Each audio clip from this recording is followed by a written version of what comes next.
Yeni hazırladığım bu atlasdan həm ikinci qrupa hazırlaşan abituriyentlər, həm də aşağı sinif şagirdləri gündəlik coğrafiya dərslərində tam rahatlıqla istifadə edə bilərlər.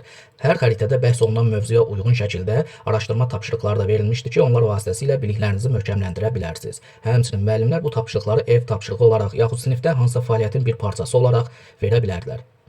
Atlasda bütün materiklərin, eləcə də ölkəmizin ardıcıl şəkildə bir neçə xəritəsi var. Məsələn, Şimali Amerikanın birinci xəritəsində ucqar nöqtələri, dağları, düzənlikləri, burada olan vulkanlar göstərilmişdi. İkinci xəritəsində Şimali Amerikanın çayları, gölləri, ətrafında olan ada, yarımada, dəniz, körfəz, boğazları, həmçinin isti-soyuq cəryanları qeyd olunmuşdu. Üçüncü xəritəsində Şimali Amerikada olan iqlim qurşaqları, onların yayıldığı ərazilər.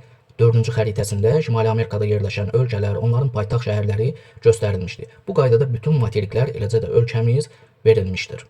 Bütün səhifələri sizlərə açıq şəkildə paylaşıram ki, atlasla ətraflı tanış olub, işinizə uyğunsa, bəyəndinizsə, sonra alıb istifadə edəsiniz.